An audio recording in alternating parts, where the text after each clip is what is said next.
Back with another episode of Real Estate Neat. Adam, tell us what we're drinking. I've got a Breckenridge bourbon. I've got a few rye whiskey today. And I got a little classic laddie Scottish barley. Oh, nice. Scotch. Cheers, Cheers, everybody. gentlemen. Cheers, boys. Where are we at today? We're in the Citywide Title podcast studio, the Eat and Drink Real Estate. It's a nice setup. Great setup. Great to be here. Thank you, Citywide Title. For all the attorneys in Chicago, there's no better title company than Citywide Title. They take care of their attorneys better than any others. And I've been working with Citywide for over a decade now, and I have to credit a lot of the success I've had as an attorney to Citywide and all the help and support they've given me over the years. So thank you guys, and thanks for having us today. I'm just amazed at all this food out here. Food, drinks, they treat us like we're somebody. This is awesome. It's very nice. Yeah. All right, so we're recording this podcast on March 22nd, and the big news this week in real estate is the collapse of the Silicon Valley Bank. What does that mean? Everyone's heard about it. Everybody knows what's going on, but nobody actually knows what it means. We've got Ben, the best lender in town, here to explain it to us. Sure. Ben, tell us what's going on. Summary, basic level. Mm-hmm. What does the collapse of the Silicon Valley Bank mean? So Silicon Valley Bank and also another relatively large bank, Signature Bank, both of them went belly up, and the feds had to step in to essentially bail them out. And what is a little bit weird about this situation is generally when the Federal Reserve will step in for a bank, they insure the accounts up to $250,000, right? Well, in the case of Silicon Valley Bank, they're going to go above and beyond that and insure all deposits. Well, this is a little bit funny in this situation because 98% of the deposits in that bank are above and beyond the limit. It's funny. Yeah, funny is a word. And so that's a really big deal. The other weird part about Silicon Valley Bank is it's mostly venture-backed tech startups. Right. Well, that's why everybody knows of it, because it's the central to the tech world. Yeah. In Silicon Valley. We're talking some of these large tech companies just have checking accounts with $500 million sitting in it. Of course. Cash. Could I have that? Yeah, right? That doesn't seem dangerous at all. Really, really big deal that they came in and did this. The reason that this is such a big deal is it's setting a precedent for other banks that no bank is too small to let fail, right? So every bank is too big to fail.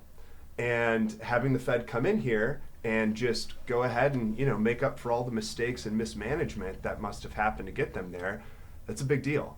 And the fear with this is that there's going to be a bit of a trickle-down effect where there may be more bank runs on some other regional banks that force those banks to start having to sell their assets to cover the withdrawals and go belly up again, right? If this continues to happen, it creates a banking crisis, right?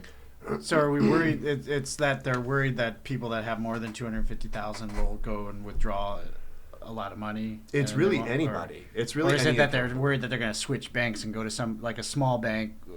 People withdraw their fund and go to a bigger bank to ensure that they're not going to fall prey to this crisis. I definitely think that in this type of a situation, you could see a lot of customers withdrawing and going to the larger banks. Yeah, right. Right. Fleeing to what they feel like is safety. Right.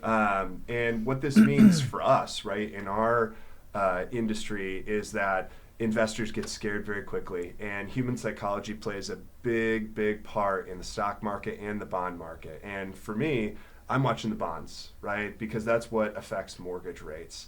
And the knee-jerk reaction to SVB and Signature going under was actually bonds doing well. And within about a week time span, rates went from 7 to 6.375 in a week. That's a big move. Right? Yeah. That stuff doesn't happen very often. So volatility is still here. So you're saying that the rates were going down, they went down, and then the bank collapse happened?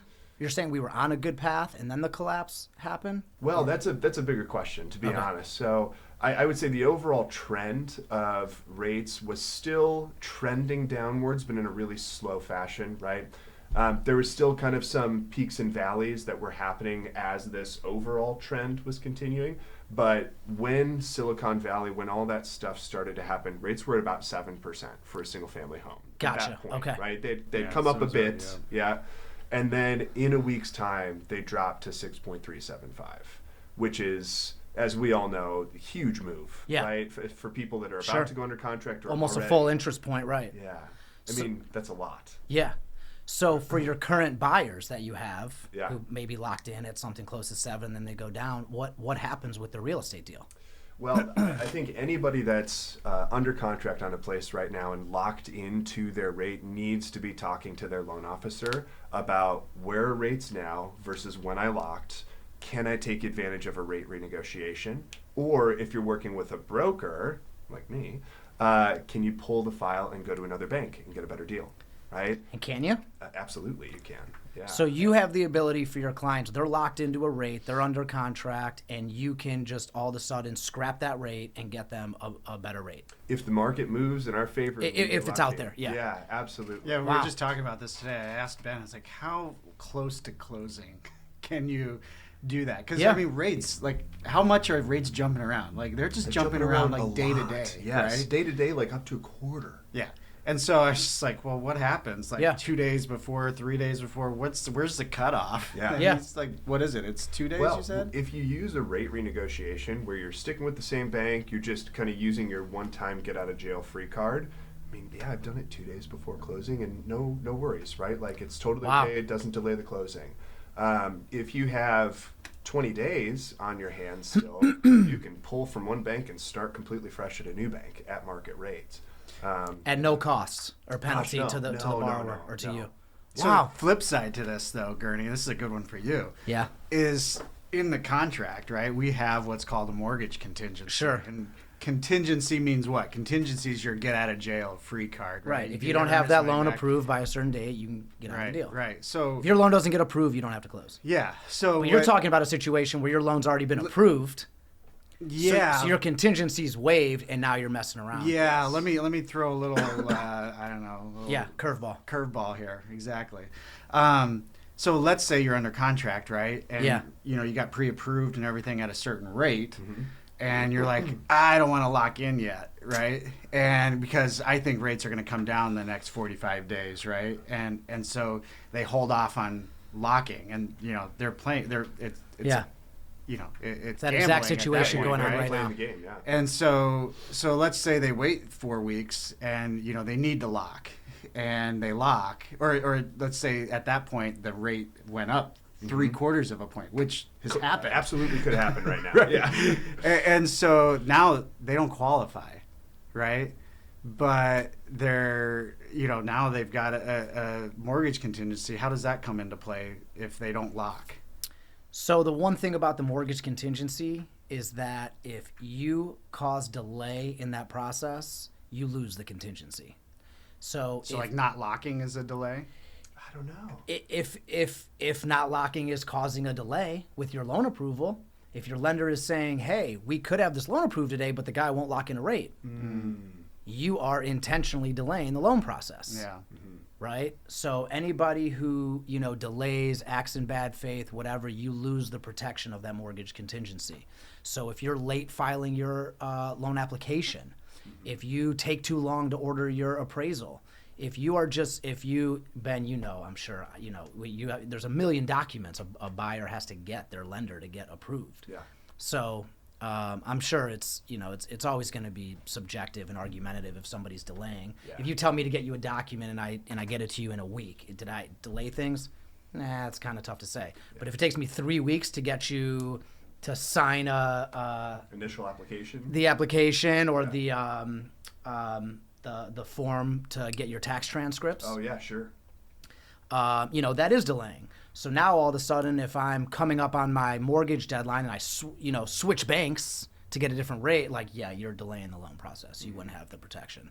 But if you can switch and still get closed on time, and meet your contingency date. And meet your contingency, you're free to do Exactly whatever right. you want. If you have a lender who is guaranteeing you can close on time, you can do whatever you want and just forget the mortgage contingency. You don't need the protection because you know the funds are going to be there at closing. Yeah.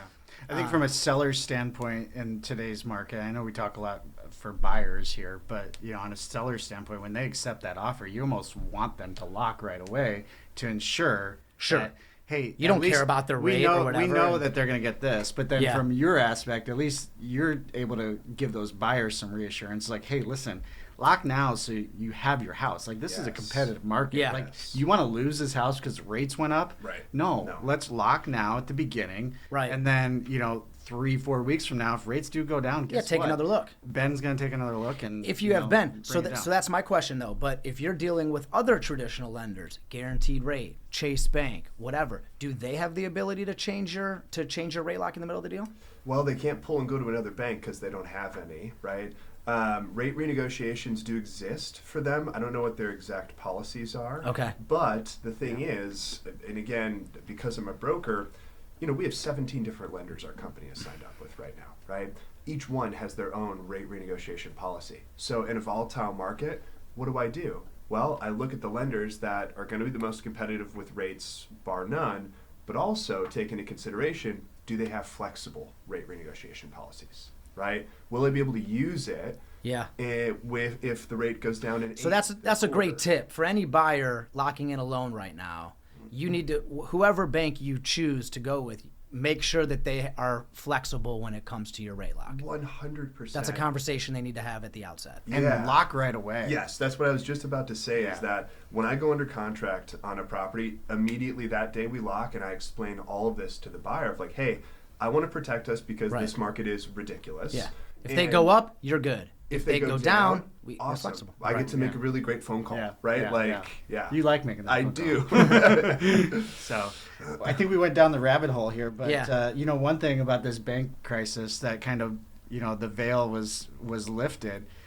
I mean, I already knew it. I think, anybody that deals in finance to some degree, I'm not a lender, but, I'd have to deal with people getting mortgages and banks and stuff like that. You're experienced in the finance. But yeah, just like the common person out there that doesn't have to think about it. Like, you mean the vault at the bank doesn't have a ton of cash in it? Are you kidding me?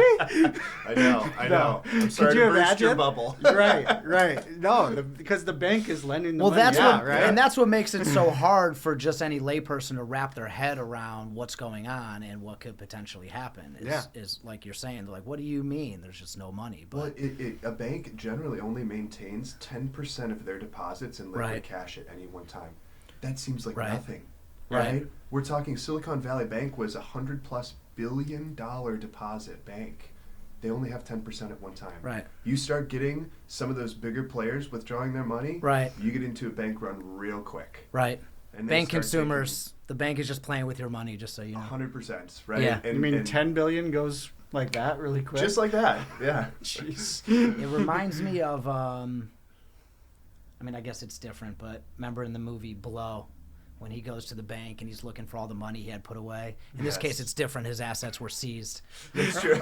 Or maybe it might have been a bank overseas that went down or something like that. Either way, he went to go pull out his millions of dollars and it was just not there. They were just not there. Exactly right. Yeah. So that's kind of what you're dealing with. They're making money off it.